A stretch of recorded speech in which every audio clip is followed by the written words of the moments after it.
কোরআন শরীফের মধ্যে অনেকগুলি আয়াত আল্লাহ সুবহানাহু ওয়া তাআলা বলছেন, যারা আমরা ইলম হাসিল করতে পারিনি আমাদের জন্য কি করণীয়।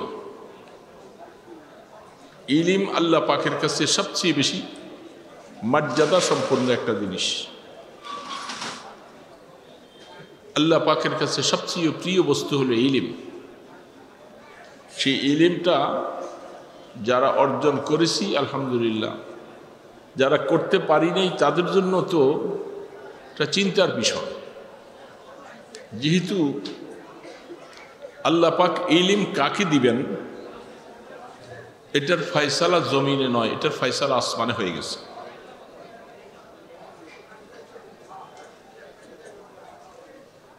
কাকে আল্লাহ ইলম বন্টন করবেন এটার ফয়সালা আসমানে,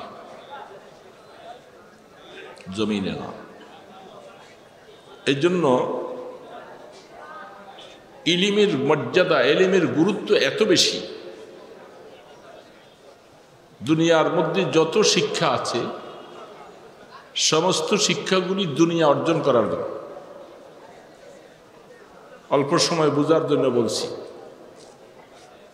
আমরা জেনারেল লাইনে আমাদের ছেলেদেরকে যাদেরকে লেখাপড়া করাইতেছি এই সমস্ত শিক্ষার দ্বারা দুনিয়া অর্জন হচ্ছে। কামাই রোজগার করবে, চাকরি করবে।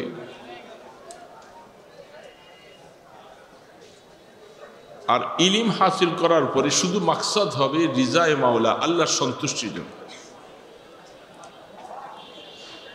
কোনো আলেম ইলম হাসিল করার পরে যদি তার দুনিয়া মাকসাদ হয় তাহলে তার ইলমটা সত্যিকার ইলম না। দেখেন, ইলমের মর্যাদা যারা বুঝছেন, বুখারী শরীফের থেকে একটা কথা আমি মনে পড়ছে বলি। কিতাবুল ইলমের মধ্যে, বুখারী শরীফের কিতাবুল ইলমে ইমাম বুখারী রাহমাতুল্লাহ আলাইহি তিনি বর্ণনা করেছেন,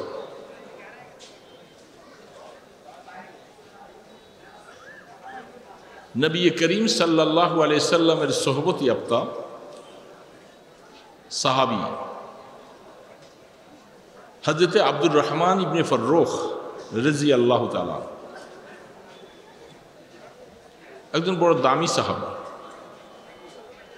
তিনি আল্লাহর নবীর সাথে জিহাদেও অংশগ্রহণ করেছেন। জিহাদের ডাক আসছে,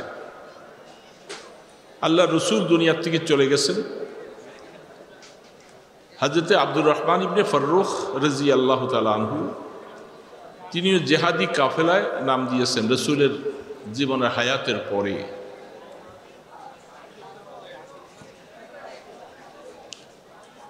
বিবাহ শাদী করেছেন, কোনো সন্তান নেই। সন্তান সম্ভাবনা, মায়ের গর্ভে সন্তান আসছে, ছেলে আসছে না মেয়ে আসছে জানার অধিকার নাই। তিনি জিহাদে যাবার সময় স্ত্রীকে ডেকে বললেন, শোনো, আমি তো আল্লাহর দ্বীনের উদ্দেশ্যে, জিহাদের উদ্দেশ্যে বেরিয়ে যাচ্ছি। যদি আল্লাহ পাক আমার ঔরসে যদি একটা পুত্র সন্তান যদি দান করেন, তুমি এই সন্তানটাকে এলেম শিখাইবা। কি শিখাইবা? তোমাকে আমি এর খরচের জন্য 30,000 দিরহাম তোমার কাছে রেখে গেলাম। তুমি এই টাকাটা, তুমি কষ্ট করে চলো, তোমার জীবন চলার জন্য ভিন্ন কিছু টাকা দিয়ে গেলাম, আর শুধু 30,000 দিরহাম সন্তান দুনিয়ায় যদি ছেলে আসে তার ইলম শিখাইবার পিছনে টাকাটা ব্যয় করো। দেখেন বাবা, আমরাও বাবা, তারাও বাবা ছিলাম। বুখারী আলাইহি রাহমা হাদিসটা পেশ করেছেন। স্ত্রী, স্বামী বিদায় হয়ে যাচ্ছে, আর ওই জামানার স্ত্রীরা স্বামী যখন জিহাদে যাচ্ছে চোখের পানি ছেড়ে স্বামীর জামা আটকিয়ে ধরে রাখেন না, বরং স্বামীকে উৎসাহ দিয়ে আরো জেহাদের ময়দানে পাঠিয়ে দিয়েছে।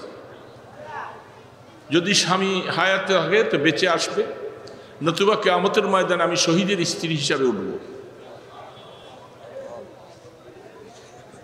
সেই স্ত্রী শুকরিয়া আদায় করলেন, বলেন ঠিক আছে, আপনার ওসিয়ত আমি স্বর্ণ অক্ষরে পালন করার চেষ্টা করব। আপনি জেহাদের ময়দান থেকে দোয়া করতে থাকবেন, আর আল্লাহ পাক আমার সন্তান যদি ছেলে হয় তাকে আমি ইলম হাসিল করাবার ফিকির। তিনি যে জেহাদের ময়দানে চলে গেছেন, এর কিছুদিন পরে আল্লাহ একটা পুত্র সন্তান দান করেছে, আলহামদুলিল্লাহ।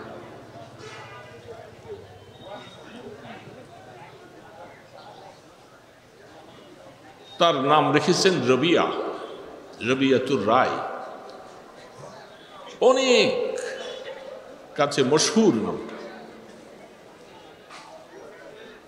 ছেলে আস্তে আস্তে করে বড় হতেছে, আলহামদুলিল্লাহ। ছেলে পাইয়া মা খুশি, আর আল্লাহ পাকের কাছে দোয়া, আল্লাহ তার বাবা যে ওসিয়ত করে গেছেন, আল্লাহ তাকে তুমি ওই পর্যন্ত হায়াত দাও যেন আমি তার বাবার ওসিয়ত হিসাবে সন্তানটাকে যেন ইলম শিখাইতে পারি।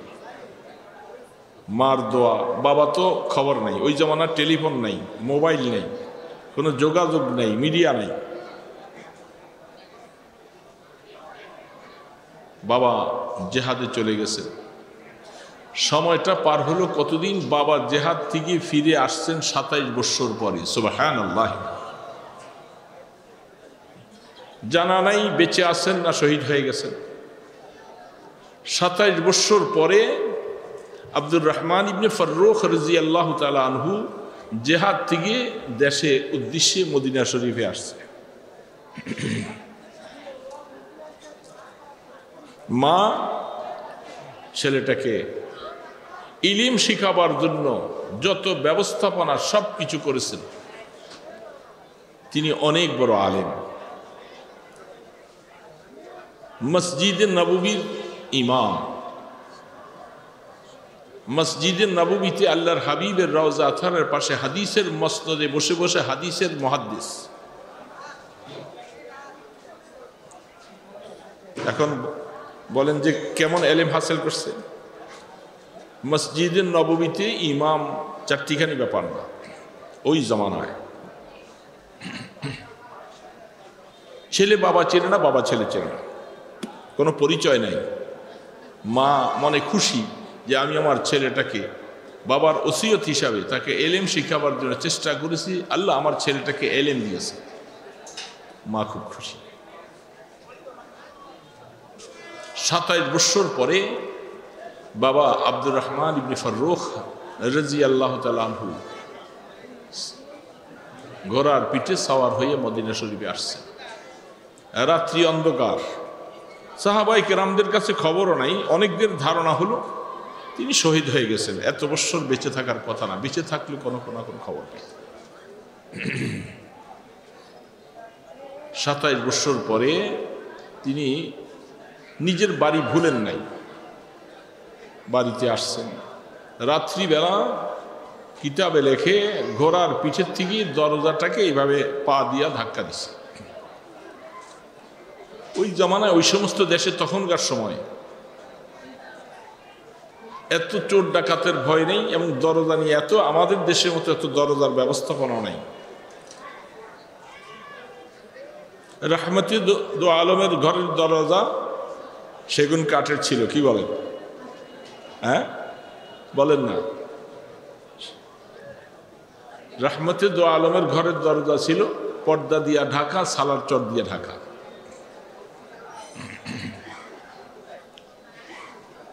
ঘরের দরজা খোলা হয়েছে।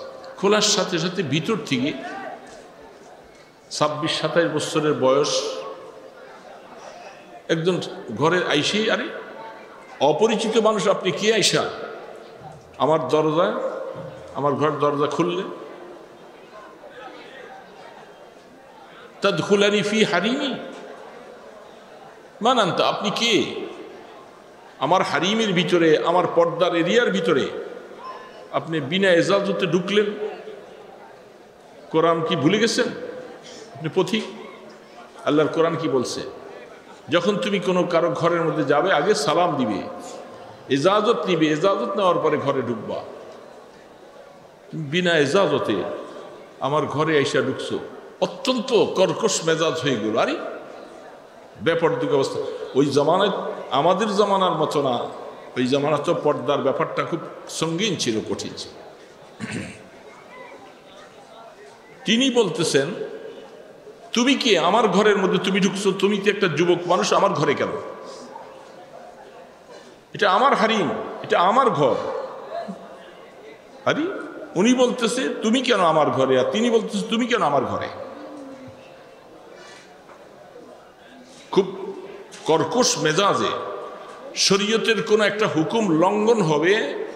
এইখানে তখনকার সময় সাহাবায়ে কেরাম, তাবিঈন যারা ছিলেন, এরা অত্যন্ত তেলে বেগুনে জ্বলে উঠতো। এটা কেমন কথা? বেপরোয়া অবস্থায় আমার ঘরের দরজা খুললা তুমি।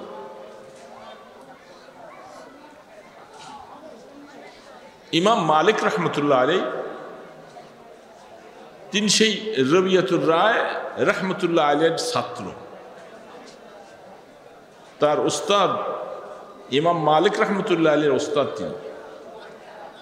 ইমাম মালিক রহমতুল্লাহ আলাইহি মদিনা শরীফে ওনার কাছে হাদিস পড়েছেন। মসজিদে নববীর পাশে আরে বড় আওয়াজ হওয়ার পরে ইমাম মালিক রহমতুল্লাহ আলাইহি দৌড়িয়ে গেছেন। কি হলো? আমার উস্তাদজির ঘরের মধ্যে কি আসলো?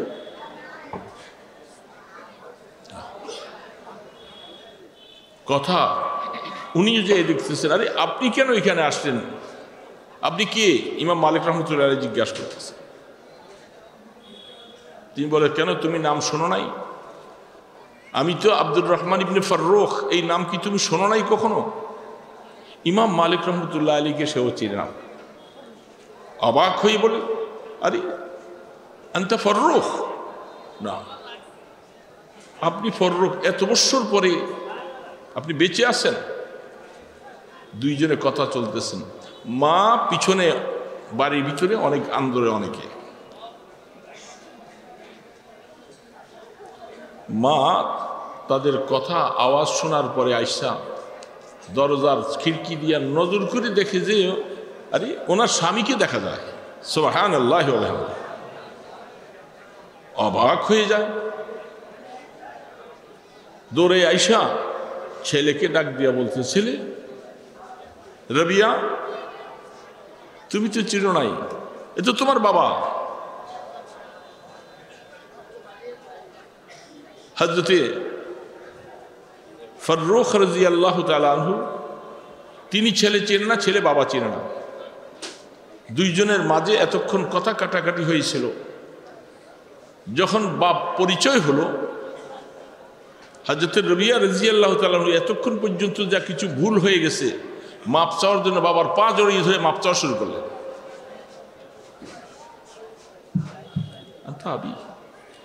আমি বাপ হারা এত বছর কোনোদিন বাবার চেহারা দেখি নাই। শান্ত হলো। ইমাম মালিক রহমতুল্লাহ আলাইহি ওস্তাদ এবং তার বাবা ফাররুখ রাদিয়াল্লাহু তাআলা আনহুকে দুইজনকে দেখে খুশি হলেন, বিদায় নিয়ে চলে গেছেন। 27 বছর পরে বাবা আসছেন বাড়িতে। স্ত্রীকে জিজ্ঞাসা করলেন, ফজর টাইম প্রায় হয়ে গেছে, ক্লান্ত অবস্থায় সফরের থেকে আসছেন। স্বামী জিজ্ঞাসা করে, স্ত্রী আমার, আমি সর্বপ্রথম তোমাকে একটু জিজ্ঞাসা করতে চাই, আমি যে 30,000 দিরহাম রেখে গেছিলাম তোমার কাছে, তুমি সেই আমার আমানতের যথাযথ ব্যবহার করেছ কিনা? স্ত্রী বলতেছিলেন, স্বামী আমার, আপনার টাকাগুলি আমি কোথায় লাগিয়েছি আমি আপনাকে এখন বর্ণনা দিব না। আপনি ফজরের নামাজটা মসজিদের নববীতে রহমতে দো আলমের মসজিদের মধ্যে যে ফজরের নামাজ পড়বেন। নামাজের পরে সেখানে হাদিসের মাসনাদ ছাত্ররা সব কিতাব নিয়ে বসে যাবে। আপনি ফজরের নামাজটা সেখানে পড়েন। ফজরের আজান হয়ে গেল। আরব দেশে গলসের মধ্যে আউয়ালে ওয়াক্তে নামাজ পড়া হয় ফজর। বিশ্রাম না করি মসজিদে নববীতে রওনা। মসজিদে নববীতে যায় পিছনে যে তিনি নামাজে ফজরের নামাজ নিয়ত করলেন। ইমাম সাহেব তো পৌঁছে গেছে। তেলাওয়াত শোনার পরে হযরতে ফাররুখ রাদিয়াল্লাহু তাআলা আনহু নামাজের মধ্যে কাঁদতে শুরু করলেন। এত তেলাওয়াত, এত দিলকাশ, এত সুন্দর তেলাওয়াত, কে যেন আমার ছেলেটা যদি এরকম আলেম হতো।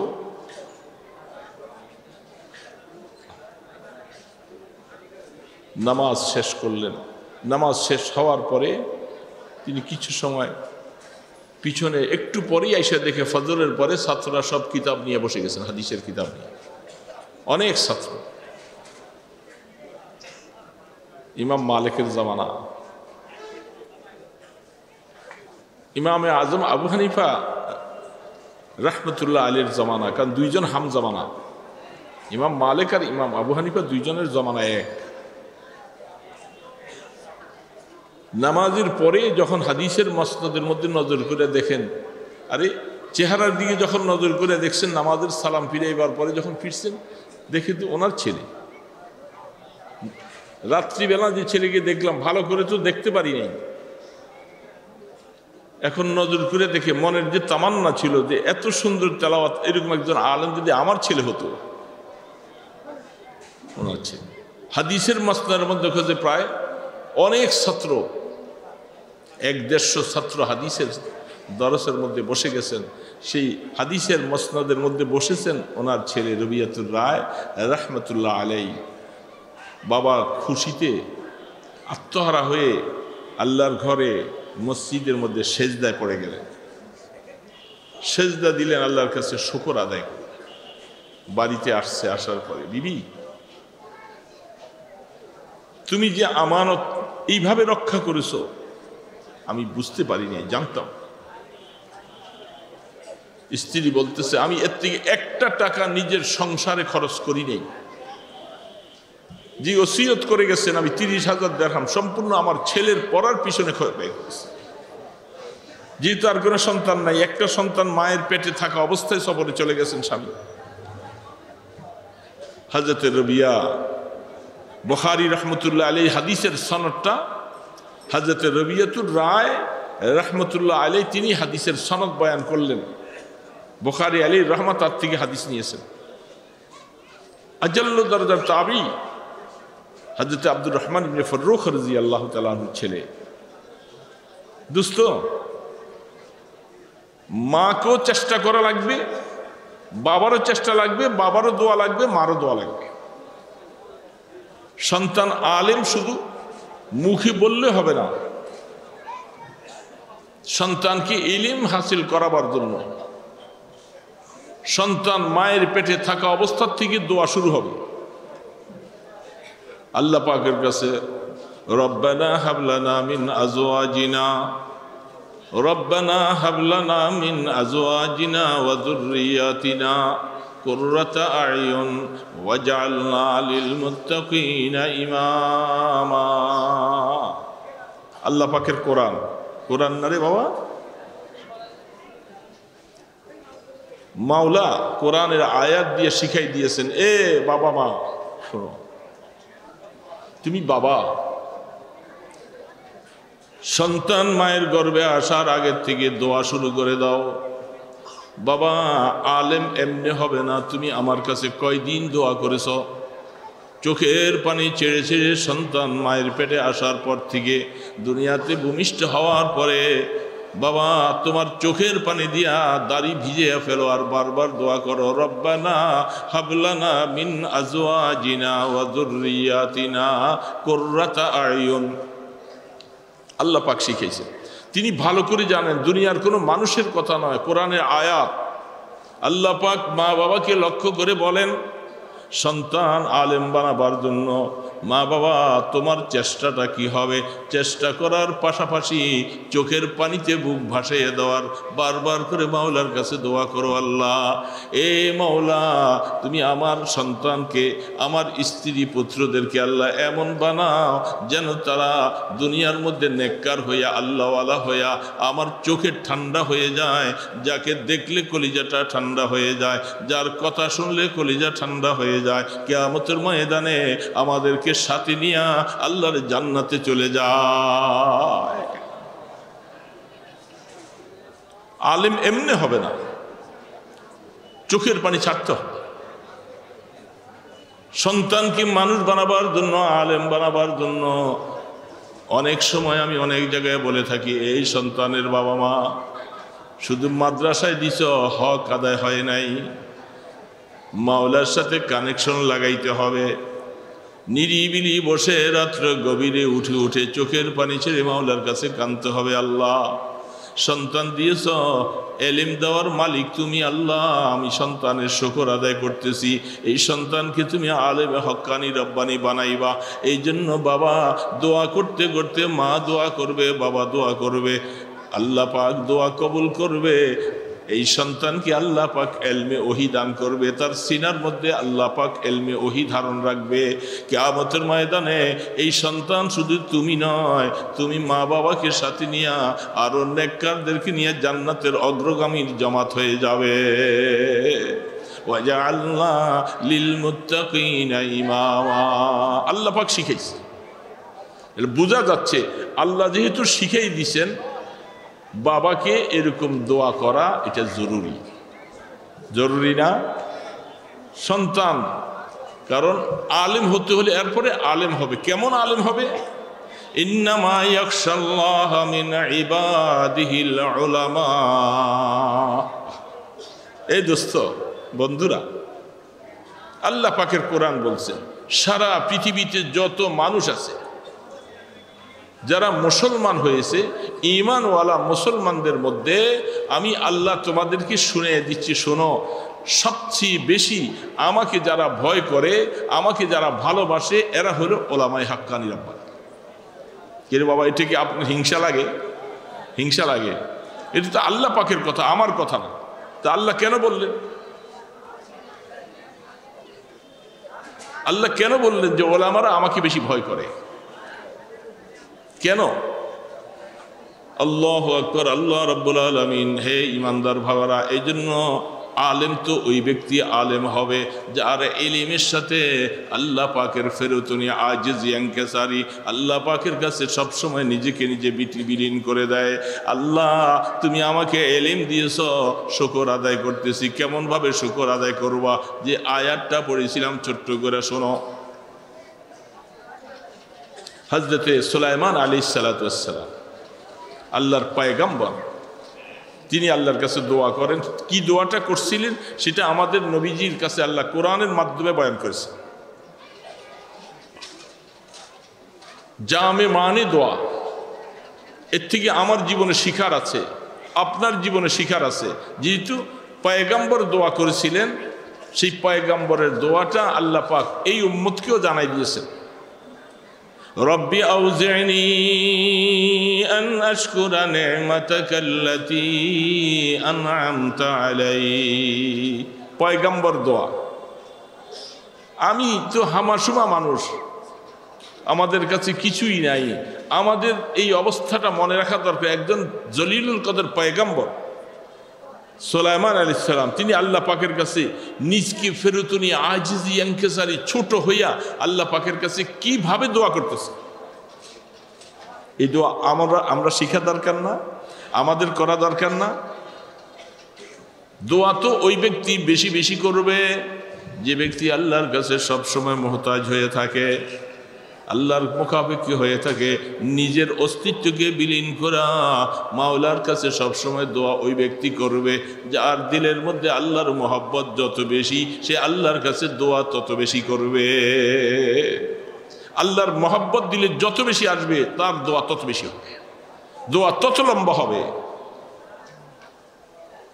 এখন তো আমরা দোয়ার থেকে ইস্তেগনা হয়ে গেছি, লাগে না। ইব্রাহিম হযরতে সুলাইমান আলাইহিস সালাম দোয়া করেন রব্বি আউজিনি, এই শব্দটা বড় কঠিন। আউজা, আল্লাহ আমার দিলটাকে তুমি এমন একটা দিল বানাও যে দিলটা এই তোমার দেওয়া নেয়ামতের শুকর আদায় করার মতো একটা দিল হয়ে যায়। দিলের মধ্যে এমনভাবে দোয়াটা যেন করি তোমার কাছে, তোমাকে ছাড়া যেন আর কিছু সে দিলে না বুঝে।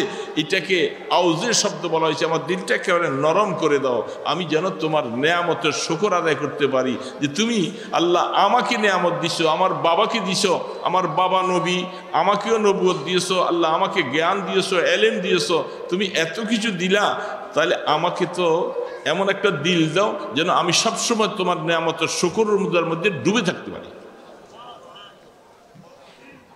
এটা আমাদের জন্য তালিম, শিক্ষা। আমাকে আল্লাহ নেয়ামত দিছে কি দেয় নাই? বলবেন যে হয়তো এলিম দেয়নি, আল্লাহ আপনাকে বহু নেয়ামত দিছে। দিনদারের মজলিসে বসা, নেককারদের মজলিসে বসা, ছেলেকে আলেম বানাইলেন, ছেলে নামাজি মুত্তাকি। আল্লাহ পাক আপনাকে মুসলমান বানিয়েছেন, সেজদা দেওয়ার মতো যোগ্যতা দিয়েছেন। এই জন্য আল্লাহ পাকের কাছে দোয়া, রব্বি আউজিনি আন আশকুরা নি'মাতাকাল্লাতী আন'আমতা আলাইহি। কি শুকর আদায় করব দোস্ত, কি শুকর আদায় করব? আল্লাহ তুমি আমাকে মানুষ বানাইছো, শুধু মানুষ নয়, আমাকে শেষ নবীর উম্মত বানাইছো, আমাকে তুমি মুসলমান বানাইলা। আল্লাহ তুমি আমাকে কোরআন তেলাওয়াত করনেওয়ালা বানাইলা, আমাকে সেজদা দেনওয়ালা বানাইলা, আমাকে তাহাজ্জুদওয়ালা বানাইলা, আমাকে জিকিরওয়ালা বানাইলা, আমাকে তেলাওয়াতওয়ালা বানাইলা। এত নেয়ামত তুমি আমাকে দিয়েছো মাওলা, আমি কি শুকর আদায় করব? কি শুকর আদায় করব? ভাষা কি? ভাষা তো নাই। দিলটাকে নরম করে মাওলার কাছে, আল্লাহ তোমার এই জন্য নেয়ামত আমি পাইলাম, আমি কি শুকর আদায় করবো? ভাষা নেই। সুলাইমান ইসলাম বলতেছে আমাকে নেয়ামত দিছো, আমার বাবাকেও দিয়েছো। শেষে যে শব্দটা, দুইটা শব্দ ব্যবহার করেছেন, আহা, এই দুইটা শব্দ মনে রাখা দরকার।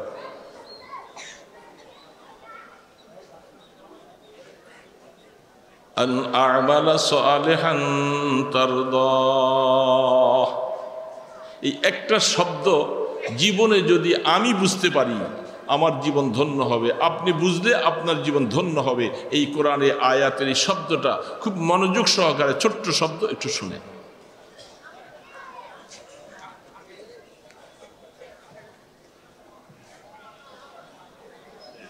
وأن أعمل صالحا ترضاه।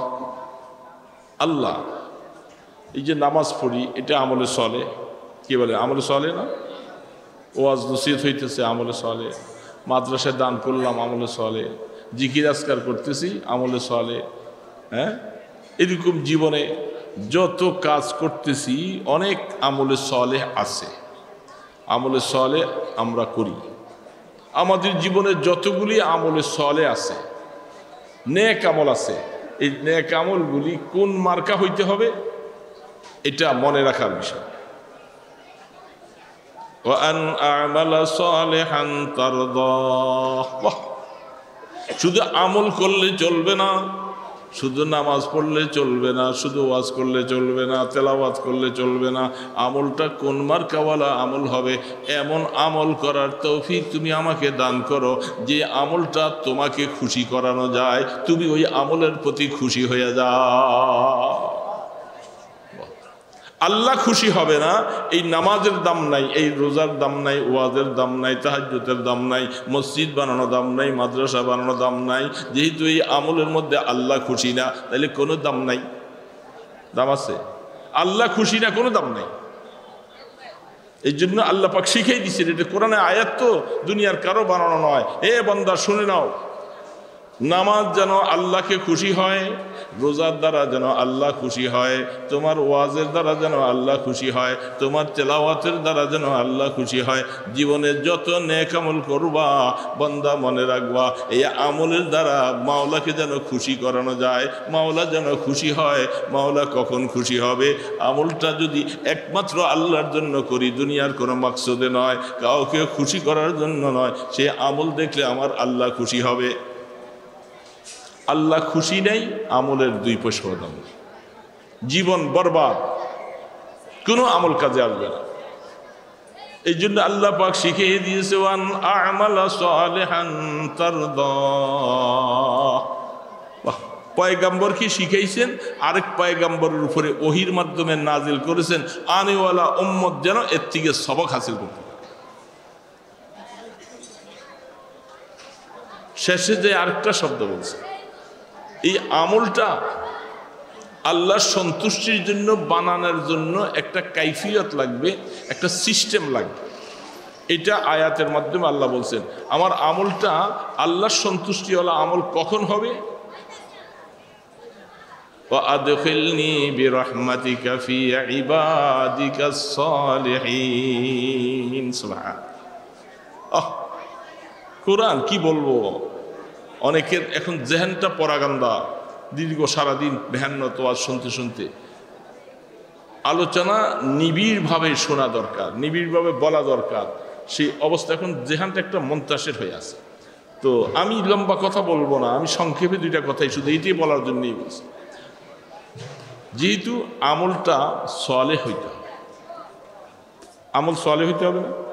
আমার নামাজটা যদি আল্লাহর সন্তুষ্টির জন্য না হয়, রোজা যদি ওরকম না হয়, দুনিয়ার কোনো মানুষের খুশি করাবার জন্য হয়, তাহলে আমার আমল জীবনে সব বরবাদ। এই জন্যই তো ওই হাদিসে জিবরিল, এই জন্য বললাম কথায় কথা চলে আসে। হাদিসে জিবরিলের মধ্যে জিবরিল আলাইহিস সালাম আল্লাহ রসুলের সাথে বসে রসুলকে 3টা প্রশ্ন করেছে। মাল ঈমান, প্রথম প্রশ্নটা হয়েছিল কি? মাল ঈমান। ওমাল ইসলাম, 3 নম্বরে ওমাল ইহসান। প্রথমটা ইলমে আকায়েদ শিখাইলেন, 2 নম্বরে ইলমে ফিকহ শিখাইলেন। আমি আলোচনায় যাচ্ছি না। 3 নম্বরে ইলমে তাজকিয়া শিখাই। 3 নম্বর কথায় আল্লাহ রসুল বলছেন মাল ইহসান। এহসান কি জিনিস? এহসানটা কি জিনিস? রসুল বলছেন আনতা আবুদাল্লাহা কান্নাকা তারাহ। ইবাদত মাওলার এমন ভাবে করো, নামাজ এমন ভাবে করো, সেজদা এমন ভাবে করো, রোজা এমন ভাবে রাখো, হজ এমন ভাবে করো যেন তুমি আল্লাহকে দেখতে পাও, যেন তুমি কান্নাকা তারা বলছে। এই জন্য লফজ কাফের তাসবিহ আনছে, এটার ব্যাখ্যা বিশ্লেষণ আলাদা আছে। তুমি আল্লাহর ইবাদত এমন ভাবে করো যেন তুমি আল্লাহকে দেখতে পাও, যেন তুমি আল্লাহকে দেখতে পাও। সামনে যাইয়া বলতেছে দুনিয়ার চোখ দিয়া দেখা যাবে না, এটা মামনু।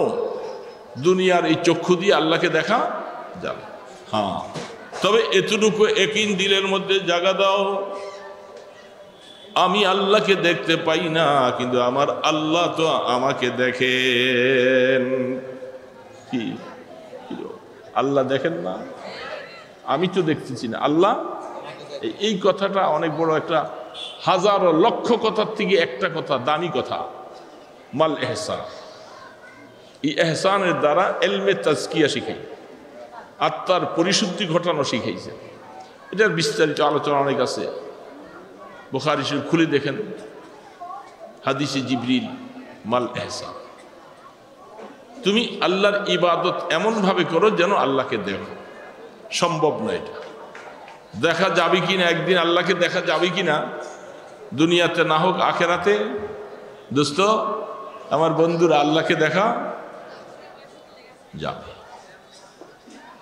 দুনিয়াতে না আখেরাতে। কারা দেখবে? কারা দেখবে? মুমিনরা দেখবে। কাফের মুশরিক তো ময়দানে হাসরে কাফেররা উঠবে কি উঠবে না? তা আল্লাহ পাক কাজিউল কুদা 3টা বিচার করবেন। সেদিন কি আল্লাহকে দেখা যাবে না? ওরা বিচার কার্যের সময়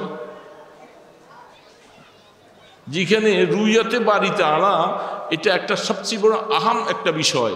কাফের মুশরিকেরা যদি ময়দানে হাসরে আল্লাহকে দেখিয়ে ফেলে, তাহলে তার নিয়ামত থাকলো কোথায়? কোনো কাফের মুশরিক আল্লাহকে কিয়ামতের ময়দানে দেখবে না। তাদের সাথে আল্লাহ পাকের পর্দা থাকবে, দেখা সম্ভব। আল্লাহ পাককে দেখবেন ময়দানে হাসরে জান্নাতে যাইয়া। জান্নাতে, ময়দানে হাসরও নয়, এগুলি লম্বা আলোচনা করার বিষয়। আল্লাহকে ময়দানে হাসর কেন দেখা যাবে না? কেমনভাবে আল্লাহ পাক বিচার কার্য সম্পাদন করবেন? বিচার তো আল্লাহ পাক করবেন, কোনো সন্দেহ তো নাই। তাহলে আল্লাহকে ময়দানে হাসরে দেখা যাবে না। কারণ কোরআন বলতেছে লিল্লাযিনা আহসানুল হুসনা ওয়া জিয়াদা, যারা ভালো আমল করবে, ভালো কাজ করবা, আল্লাহর সন্তুষ্টির জন্য কাজ করবা, তোমাকে তো প্রতিদান জান্নাত দিবই, তোমার জন্য আমি স্পেশাল আরেকটা জিনিস রেখে দিছি, সেটা হলো আমার দিদার তোমাকে দিব। সেটা কোথায়? জান্নাতে না ময়দান হাসরে?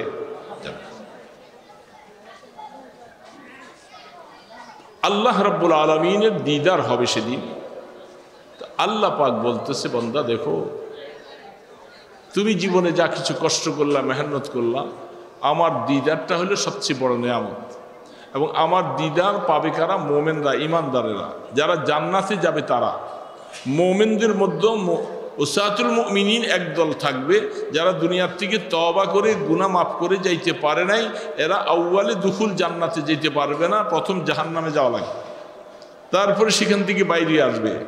কিন্তু প্রথম আল্লাহ পাক জান্নাতে যাদেরকে ঢুকাবেন, এরা আল্লাহর দিদার দেখবে, তাহলে আল্লাহকে দেখা যাবে। এখন আল্লাহ রসুল বলতেছে, ইবাদত তুমি এইভাবে করো, আল্লাহকে তুমি দেখলা না, কিন্তু আল্লাহ তো বসে আছি, যে আল্লাহ দেখেন কি দেখে না? আল্লাহ কোথায়? কথার সূত্র অনেক দিকে আমি ধরে টানতেছি, ওই দিকে যাচ্ছি। আল্লাহ কোথায় বলেন তো? মহামায়া এলাকার মানুষ, আলেম ওলামারা আছে এখানে, আল্লাহ কোথায়? বলেন তো দেখি একটু, দেখি এই দেশের মানুষ কি বুঝতেছে, কোরআন কি বলতেছে, হাদিস কি বলতেছে, আল্লাহ কোথায় আছে বলেন? এখানে নাই, বাজারে নাই, আপনার ঘরে নাই, তা আরশে বলতে শুধু আল্লাহ আরশে আছেন। এগুলার অনেক ব্যাখ্যা, অনেক কথা আছে। ইস্তাওয়া আলাল আরশ, এগুলি আয়াতে মুতাশাবিহাত, আলেম ওলামারা বুঝবে, অনেকে বুঝবে না। আল্লাহকে আরশের মধ্যে আসীন যদি বলা হয়, এটা শরীয়তে নিষেধ। কারণ আল্লাহ হলেন মকিন, আরশ হলো মাকান। মকিন আর মকান বুঝতে হবে। মকিন মানে হলো যিনি উপবিষ্ট হয়, যিনি সাওয়ার হয়। একটা হলো সাওয়ার আর একটা সাওয়ারি আছে না? আল্লাহ পাক আরশের মধ্যে মকিন, তাহলে আরশটা হলো মকান, আরশ হলো জায়গা, আর এই আরশের মধ্যে উপবিষ্ট হবেন আল্লাহ। বলেন, বুঝবার জন্য বলতেছে অল্প সময়, যদি এটা পেচিদিকি কথা, অল্প সময় কথা সূত্র চলে আসছে। মকিন আর মকানের মধ্যে একটা রপ্ত আছে। এখানে আল্লাহ সুবহানাহু ওয়া তাআলা আরশ বানানেওয়ালাকে ছোট্ট করে বলছে, শব্দ ভুলে গেলেন? কে বানাইছেন আরশ? এত ছোট্ট করে আওয়াজটা হলো, যেন মনে দুর্বল হয়ে গেছেন। সুন্দর করে আল্লাহকে বলেন তো।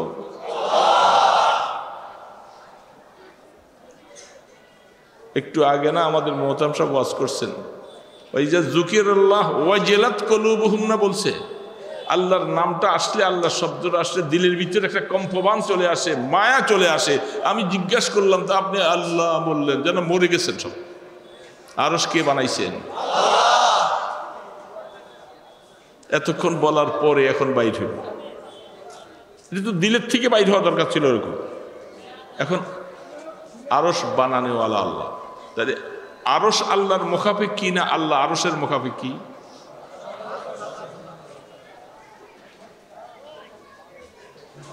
মকিন মকানের মুখাপেক্ষী হয়, আমি এটার মধ্যে বসছি, যদি এটা ফট করে ভাঙ্গিয়া পড়ে যায় তাহলে আমি পড়ে যাব না? তা আরও যদি কোনো কারণে ভেঙে যায় তাহলে আল্লাহ পড়ে যাবেন। আরশ বানানেওয়ালা আল্লাহ, তাইলে বানানেওয়ালা আল্লাহর জাত, তিনি মকানের মোহতাজ না। আর আরশ হলো মকান, আল্লাহ হলো মকিন। মকিন কোনোদিন মোহতাজের মোকাফিকি হয় না, এগুলো হলো মানুষের জন্য সাজে, আল্লাহর জন্য সাজবে না। এই জন্য আল্লাহ পাক আরশের মধ্যে ইস্তাওয়া আছে, এটার অর্থ যদি বলেন যে আল্লাহ আরশে আছে, এই তর্জমা গলত, ভুল তর্জমা, খবরদার এই তর্জমা করবেন না কোনোদিন। তাহলে ওই আয়াতের ব্যাখ্যা কি বলবেন? فأينما تولوا فثم وجه الله। কিভাবে জবাব দিবেন? তুমি যেখানে যাও, যেখানে ফিরিবা, আল্লাহ সেখানে আছে, আছে না? অন্যান্য আয়াতের মধ্যে আছেন আল্লাহ পাক আসমানে আছে, জমিনে আছে, সব জায়গার মধ্যে আছে। তাহলে ইস্তাওয়া আলাল আরশের দ্বারা যদি আল্লাহ শুধু আরশের মধ্যে এসেন বলেন, এটা সহিহ তরজমা না, এটা লা মাযহাবীরা বলে থাকে, আহলে হাদিস যারা, তারা বলে থাকে যে আল্লাহ আরশের জন্য আছে। তাহলে আমরা বলবো এটা আহলুস সুন্নাহ ওয়াল জামাতের আকীদা না। আল্লাহ পাক আরশের মধ্যে যদি বলে থাকো, তাহলে আল্লাহ পাক হয় মকিন, আর আরশ হলো মকান। মকানের দিকে আল্লাহ মুহতাজ হয়, অথচ আল্লাহ বলছেন আল্লাহুস সামাদ, আমি কোনো কিছুর মুখাপেক্ষী নই। আচ্ছা, যখন পৃথিবীতে আল্লাহ পাক বানাইছিলেন, সারা পৃথিবী পানি সমান্তরাল, ওই সময় কই ছিল আরশ? আরশ কই ছিল ওই সময়? এই জন্য এটা আয়াতে মুতাশাবিহাত। কোরআনের মধ্যে অনেকগুলি এমন আয়াত আছে এটার অর্থ হাকিকত আল্লাহ ছাড়া কেউ বুঝে না। এই জন্য সংক্ষেপে বলে দিলাম দুটো কথা। তাহলে আল্লাহ রাব্বুল আলামিন তিনি আমাদেরকে দেখেন, আমি যেখানে যাই এখানে দেখেন। যখন কোনো গুনাহ করি দেখেন, নেক কাজ করিও দেখি, মাপে যখন কাউকে কম দেই সেটাও দেখেন, বেগানা নারীর দিকে যখন চোখ তাকাই সেটাও, এটা মনে হয় দেখে না, এটা তো দেখে না। তাহলে রাস্তা দিয়া হাটে বাজারে মহিলাগুলি যখন চলতে থাকে মুখের নেকাব খুলা, আমরা সেই দিকে কেন বারবার তাকাই? কে বাবা, কেন তাকাই? আল্লাহ কি দেখেন না? তাহলে কি অবস্থার হবে? যেহেতু আল্লাহ দেখতেছেন, তাকানো কি আল্লাহ আদেশ করছেন না নিষেধ করছেন? আমি আল্লাহর নিষেধকে অমান্য করে আমি সেদিকে কেন তাকাচ্ছি? আমার দিলের মধ্যে কি হালাত? কঠিন মাসালা। আমি কেন সেদিকে তাকাচ্ছি? অথচ আল্লাহ রসুল বলছেন, এই চোখ দিয়া যে তুমি বেগানার দিকে তাকাইলা, প্রত্যেকটা নজরের সাথে সাথে তোমার জেনার গুনাহ হচ্ছে, হয় না? জেনা হুমান নজর। তাইলে আমি বসে বসে যখন গীবত করতেছি, এটাও আল্লাহ দেখেন। তার এই কথাটা যে আল্লাহ রসুল যে শেষ কথা, কাআন্নাকা তারাহু ফাইল্লাম তাকুন তারা ফাইন্নাহু ইয়ারাক, তুমি মনে রাখবা বান্দা, তুমি যে অবস্থায় থাকো না কেন, কেউ তোমাকে দেখে না, তুমি আল্লাহকে দেখো না, মনে রাখো আল্লাহ তোমাকে দেখতেছে। সর্ব জায়গায় যে আল্লাহ বিরাজমান, আল্লাহ দেখতেছে। এই কথাটা যখন কোনো মানুষের দিলে চলে আসবে, আল্লাহ দেখেন, আল্লাহ দেখেন, আল্লাহ দেখেন, সে মিথ্যা কথা বলতে পারবে না, চগলখড়ি করতে পারবে না, গীবত করতে পারবে না, পরের দিকে বেগানা নারীর দিকে দেখতে পাবে না, মাফে কম দিতে পারবে না, নামাজ কাজা করে শুয়ে থাকতে পারবে না, রমজান মাসে হোটেলের ভিতরে যায় সে খানা খাইতে পারবে না। এক কথায় আল্লাহর নাফরমানির কোনো কাজ সে করতে পারবে না, কারণ তার দিলের মধ্যে আল্লাহর ভয় আছে। আল্লাহ দেখে, আল্লাহ দেখে।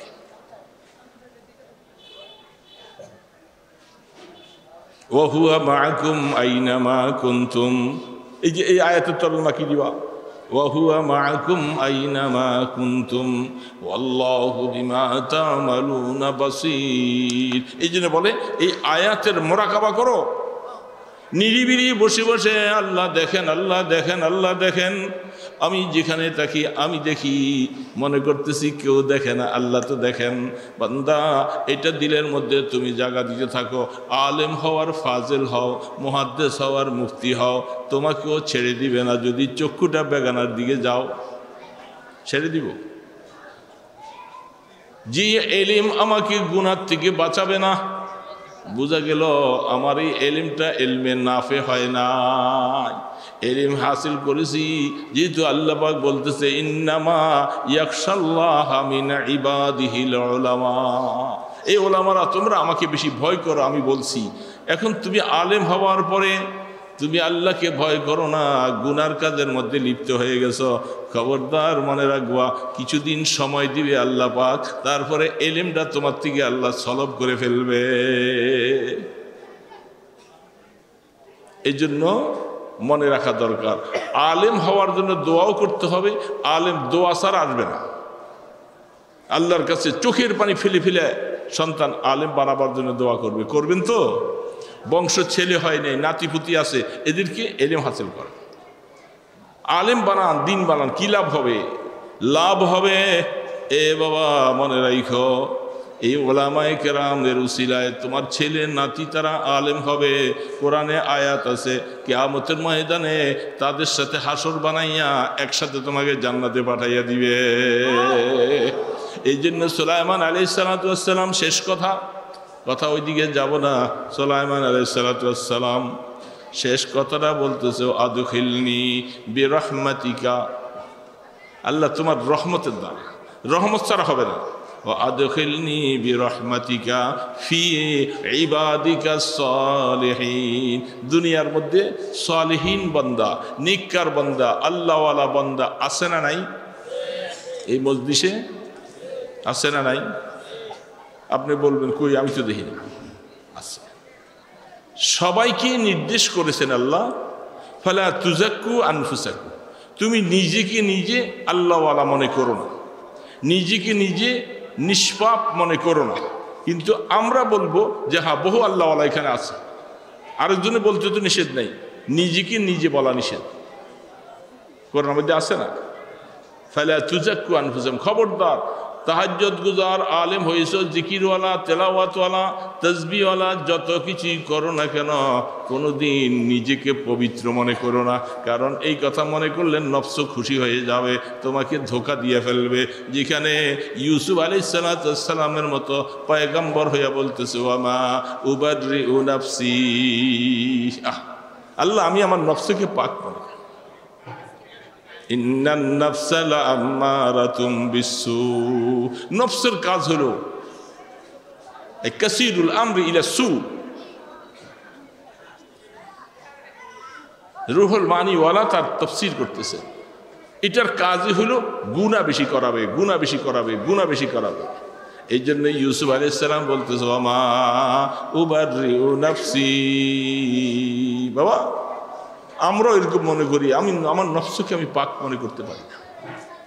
ইন্নান নাফসা লাআম্মারাতুম বিসসু ইল্লা মা রাহিমা রাব্বি। যদি আল্লাহ পাক কাউকে সাহায্য না করে, আল্লাহ পাক যদি দয়া না করে, এ বাবা গুনাহ থেকে বাঁচা যাবে না। গুনাহ থেকে নিজের ক্ষমতার দ্বারা বাঁচবেন সম্ভব না। আল্লাহ নিষেধ করেছে কোরআনে, ইল্লা মা রাহিমা রাব্বি, এ মাওলা তুমি যদি আমাকে গুনাহ থেকে বাঁচার সুযোগ না করে দাও, তৌফিক না দাও, আমি কি করে করব? আমার কাছে সে শক্তি কোথায় আছে? বুঝছি যে কে দাদি মঞ্চে দারাম চেমি জুই যে যেব আসতিনাম। আল্লামা রুমি রহমতুল্লাহ আলাইহি এই জন্য বলছে, আল্লাহ তুমি যদি আমাকে তৌফিক না দাও, আমাকে জিকিরের তৌফিক না দাও, তেলাওয়াতের তৌফিক না দাও, আল্লাহ তাহাজ্জুদের তৌফিক না দাও, নেক আমলের তৌফিক যদি না দাও, আমি কোথা থেকে করব? আমার কি ক্ষমতা আছে? বুঝছি যে কে দাদি মানচে দারাম চেমি জুই যে যেব আসতিনাম। আল্লাহ তুমি আমার কাছে চাইলে আমি দিব কোথায়? এই জন্য তুমি আমাকে তৌফিক দাও, আমাকে নেক আমল করার তৌফিক দাও, তোমার কাছে কানবার মতো তৌফিক দাও, জিকির করার তৌফিক দাও, তেলাওয়াতের তৌফিক দাও। আল্লাহ গুনাহ থেকে বাঁচার তৌফিক দিলে আমি বাঁচবার পারবো। তুমি তখন আমার কাছে চাইলে আমি দিলটা খুশি হইয়া সব তোমাকে দিব। এই জন্য আল্লাহ পাক বলছেন ইল্লা মা রাহিমা রাব্বি। দোস্ত, রাস্তায় চলবেন, বেগানার দিকে চোখ যাবে,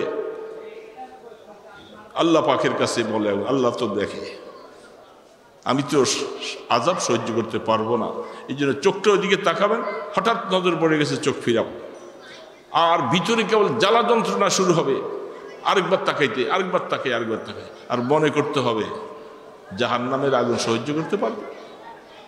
নফস কেন তুই ওইদিকে চাস? এই জন্য নফসের সাথে জুতা পিটা দিতে হবে যেন আরেকবার তাকাবো, আরেকবার তাকাবো না, কান ডলা খাইতে হবে, কেন আমি দেখব। এই জন্য আল্লাহ সুবহানাহু ওয়া তাআলা সর্বশেষ কথাটা বলছেন হযরত সুলাইমান আলাইহিস সালাতু ওয়াস সালাম, ওয়া আদখিলনি বিরহমাতিকা। সব জায়গার মধ্যে রহমত লাগাই দিছে আল্লাহ। তোমার রহমতের দ্বারা তোমার নেককার বান্দা যারা জমিনে আছে, ভালো মানুষ যারা আছে, আল্লাহ তাদের সাথী আমাকে বানাইয়া দাও। কিয়ামতের ময়দানে তাদেরকে তুমি যেইভাবে মূল্যায়ন করবা, আমিও ধানের চিটার মতো তাদের সাথে পার হয়ে যাব। আদখিলনি বিরহমাতিকা ফি ইবাদিকা সালিহিন। দোস্ত, এই জন্য নেক মানুষ তালাশ করে করে নেককারের সাথে থাক। নিজে নেককার বনতে পারি নাই, নেককারকে ভালোবাসি। উহিব্বুস সালিহিন ওয়া লাস্তু মিনহুম লাআল্লাল্লাহ ইয়ারযুকুনি সালাহা। আল্লাহ নেককার তো বনতে পারি নাই, কত নেককার জমিনের মধ্যে আছে, দয়া করে আমি যে এদেরকে একটু ভালোবাসলাম, এই উসিলায় আমাকেও তুমি নেককার বানাইয়া দিও। এই জন্য দোস্ত, কথা শেষ, এই ছোট্ট আয়াতটুকু এতটুকু বলছি, নেককারের সাথী বনতে চাই না আমরা। বলে হুজুর নেককার চিনবো কেমনে? নেককার চিনা যাবে, এগুলি কথা বললে অনেক লম্বা হয়ে যাবে। নেককার চিনা যাবে, কুনু মা'আস সাদিকিন। নেককারের সাথী হই, নেককার সাথী হই। সবাই নেককার, আমার থেকে সবাই ভালো, প্রত্যেকেই কথা মনে করলে নেককার খুঁজে পাওয়া কোনো মুশকিল না। আমি ভালো এই কথাটা মনে আসলে বোধ খারাপ। সবাই ভালো, সবাই ভালো, কারণ আল্লাহ না করুক যদি তাদেরকে আল্লাহ মাফ করে দেয়, আর আমাকে যদি কোনো কারণে যদি ধরে, তো সব বরবাদ। তো এই জন্য আল্লাহ পাকের কাছে এই দুইটা আলোচনায় করলাম। নেয়ামত দিয়েছো আল্লাহ, শুকর আদায় করতেছে। হাদিসের মধ্যে আছে, যখন কোনো মানুষ তোমার প্রশংসা করে, তুমি সাথে সাথে সুবহানাল্লাহ পড়বা, এরপরে আলহামদুলিল্লাহ বলো। তাহলে সুবহানাল্লাহ বলা মানে আল্লাহ তুমি পবিত্র, তুমি সবচেয়ে বড়। তুমি আবার তোমার প্রশংসা একজনে করলে তো তুমি আর বড় হতে পারতেছ না, তুমি পবিত্র হইতে পারবে না। আল্লাহ পবিত্র, আল্লাহ পবিত্র। তখন আল্লাহ পাক ওই প্রশংসাকারী অন্তর থেকে তোমার যে দিলের মধ্যে একটা অহমিকা আসতে চায়, এটা আল্লাহ মিঠাইয়া দিবে। এই জন্য খবরদার কোনো সময় কারো প্রশংসায় দিল খুশি হবে না। সুবহানাল্লাহ, আল্লাহু আকবার, আলহামদুলিল্লাহ শব্দ বলবো, মানুষের প্রশংসা দিয়ে বেঁচে যাবো।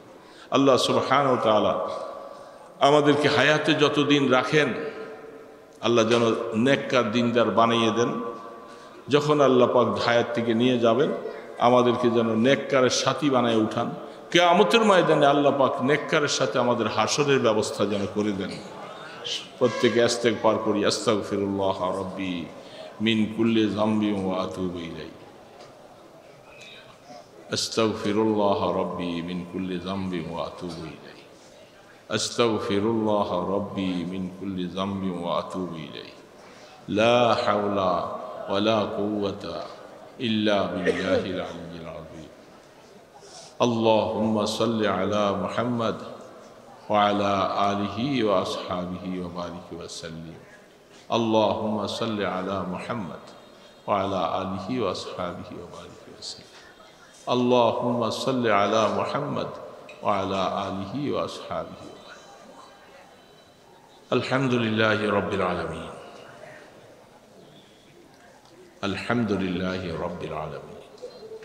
আলহামদুলিল্লাহি রাব্বিল আলামিন والصلاة والسلام على أشرف الأنبياء والمرسلين يا حي يا قيوم برحمتك نستغيث يا حي يا قيوم برحمتك نستغيث يا حي يا قيوم برحمتك نستغيث أصلح لنا شأننا كله ولا تكلنا إلى أنفسنا طرفة عين এ রহমান ও রহিম ও দয়ালু খুদা মেহেরবান খুদা আল্লাহ শামসুল উলুম মাদ্রাসার ফুজারা সম্মেলনের পরে আল্লাহওয়ালা বুজুর্গানে দিনরা ওয়াজ করে গেছেন।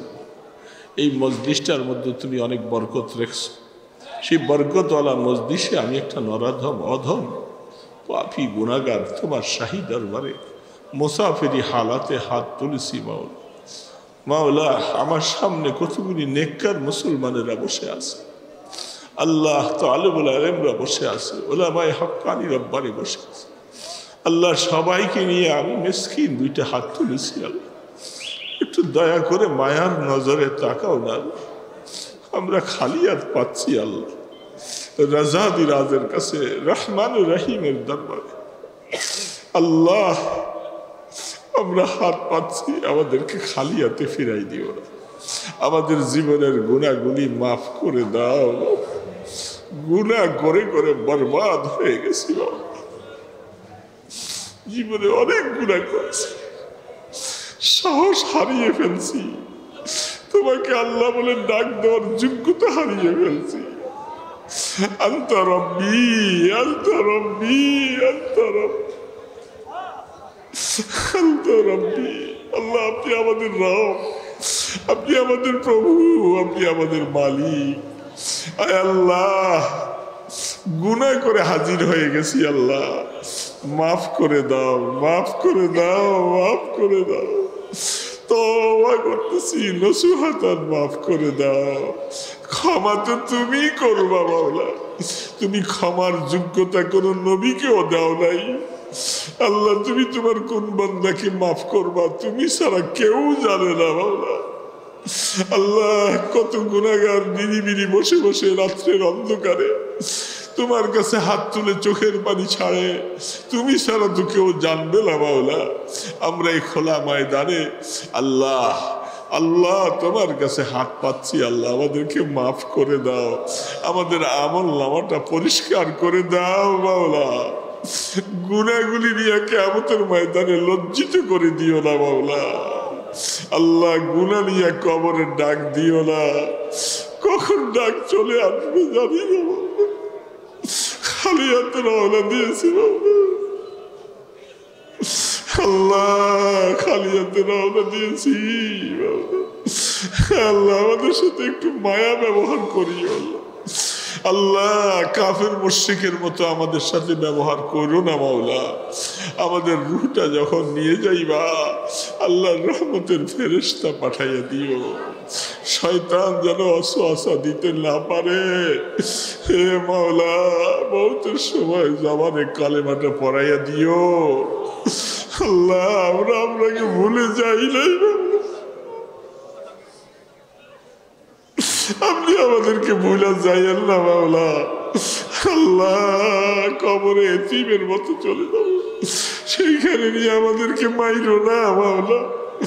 আমাদের কবরটা আগুন দিয়া জ্বালাই দিও না মাওলা।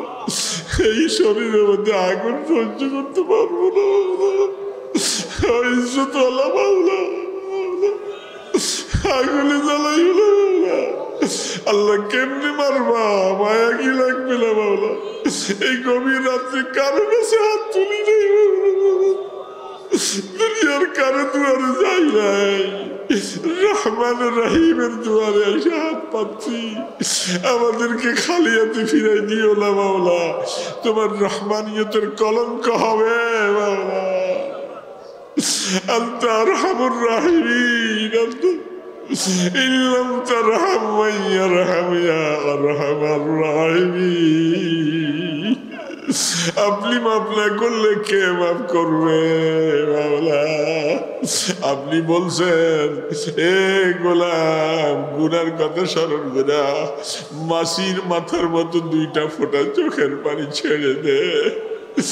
তোর আল্লাহ এই মাসির মাথার মতো চোখের পানিওয়ালা বলে জাহান্নামে পাঠাইবা না, আমাদেরকে জাহান্নাম থেকে মুক্তি দিয়া দাও, জাহান্নাম থেকে লাভটা কাইটা দাও। কেমনি বললে মাফ করবা ভাষা জানি না, বলতে শিখি না, শুধু দুইটা হাত পাততে পারছি, জবান খুলে তোমাকে আল্লাহ বলার তৌফিক দিয়েছ। আল্লাহ দুই ফোঁটা চোখের বাড়ি বের করে দিয়েছ। আমরা বিশ্বাস রাখি তুমি আমাদেরকে আগুনে পালাইবা না। আমুল আমার ডাল হাতে দিও, আমুল আমার ডাল হাতে দিও। وأما من أوتي كتابه بيمينه وأما من أوتي كتابه بيمينه فسوف يحاسب حسابا يسيرا। আল্লাহ আপনি তো বলছেন আল্লাহ আমার ডাল হাতে দিলে হিসাবের কড়াকড়ি করবেন না মাওলা। আল্লাহ আমাদের আমল আমার ডাল হাতে দিও মাওলা, তোমার ইজ্জতের সওয়াল করলাম আল্লাহ, আমাদের আমল আমার ডাল হাতে দিও। আল্লাহ তোমার আরশের নিচে একটু জায়গা দিও, যারা আরশের ছায়ার নিচে জায়গা পাবে এদের হিসাব হবে না, বিনা হিসাবে পার করে দিবে। আরশের নিচে জায়গা দিও আল্লাহ। তোমার বন্ধুর হাতে আমাদেরকে একটু হাউজে কাউসার নসিব করে দিও আল্লাহ, একটা গ্লাস নসিব করে দিও আল্লাহ, মাহরুম করে দিও না। আমরা তোমার নবীকে ভুলে যাই নাই আল্লাহ। আল্লাহ তোমার নবীর সুপারিশ নসিব করে দিও ইয়া আল্লাহ। নেককারদের সাথে হাসর করিও, নেককারদেরকে ভালোবাসি, নিজে নেককার হতে পারি না, নেককারদেরকে ভালোবাসি, আমাদেরকে নেককার বানাইয়া দিও। আমাদের মা বাবাকে মাফ করে দাও, আমাদের দাদা দাদিকে মাফ করে দাও, আমাদের বিবি বাচ্চা সবাইকে মাফ করে দাও, আমাদের ছেলে মেয়েগুলাকে আলেমে হক্কানি রব্বানি বানাও আল্লাহ। তোমার মতি ফরমাবরদার বানাও, তোমাকে সেজদা দেওয়ালা বানাও। এই বংশের মধ্যে কোনোদিন বেলাবাজি দিও না আল্লাহ। এই কিয়ামত পর্যন্ত বংশের মধ্যে নেককারের ছাপ লাগাইয়া দাও আল্লাহ। বংশের মধ্যে হাফেজে কোরআন বানাও, আলেমে হক্কানি বানাও আল্লাহ, ওয়ালা বুজুর্গ বানাও, তাদের সাথে নিয়ে জান্নাতে যাওয়ার ব্যবস্থা করে দিও এ মাওলা। মাওলা এই মাদ্রাসা কবুল করে নাও, যারা মাদ্রাসাকে ভালোবাসে তাদেরকে কবুল করো, ছাত্র উস্তাদ সবাইকে কবুল করো আল্লাহ। 15 তারিখে খতমে নবুয়তের প্রোগ্রামকে কামিয়াব করে দিও আল্লাহ। তোমার নবীর ইজ্জতের দ্বারা আল্লাহ খতমে নবুয়তকে তুমি দয়া করে প্রতিষ্ঠা করে দিও ইয়া আল্লাহ। কিয়ামতের ময়দানে তোমার নবী যেন আমাদেরকে বলা বলে ধিক্কার না দেয়, তোদের দেশে আমার খতমে নবুয়তটা বাস্তব হয় নাই, কাদিয়ানীরা আমার নবুয়তের চাদর নিয়ে টানাটানি করছিল, তোরা কি করছিলি রে? আজকে হাউজে কাউসার খেতে আসছো আল্লাহ, দয়া করে আমাদেরকে এই কাজের মধ্যে শরীক করাইয়া দিও ইয়া আল্লাহ। রাস্তাঘাটে বেয়াদবি করে মওত দিও না, শিগাল কুকুরের মতো মওত দিও না, জানাজা হারা করে মওত দিও না। হুশু জ্ঞানের সাথে রহমতের কোলে বসাইয়া মওত দিও আল্লাহ। আল্লাহ মুসাফির খালিয়াতে ফিরাই দিও না। এখানে অনেক ওলামায়ে কেরাম আল্লাহ ওয়ালা বুজুর্গরা তালিবুল ইলমরা হাত তুলেছে আল্লাহ, একটা হাত কি তোমার কাছে ভালো লাগে না বাবা? একটা হাত কি ভালো লাগে না বাবা? এ মাওলা, মাওলা খালি হাতে ফিরাই দিও না। আল্লাহ সোনার মদিনায় দুরুদ ও সালামের হাদিয়া পৌঁছা। আল্লাহ রহমতের দো আলমের দুয়ারে আমাদের অন্তর নিংড়ানো ভালোবাসার দুরুদ সালামগুলি পৌঁছাইয়া দাও। আপনার ইসমে আজমের উসিলে দোয়া কবুল করো, আপনার হাবিবের কদম মোবারকের উসিলে দোয়া কবুল করো। সাল্লাল্লাহু তাআলা আলা খায়রি খালকিহি মুহাম্মাদিন ওয়া আলা আলিহি ওয়া আসহাবিহি আজমাইন বিরহমাতিকা ইয়া আরহামার রাহিমিন।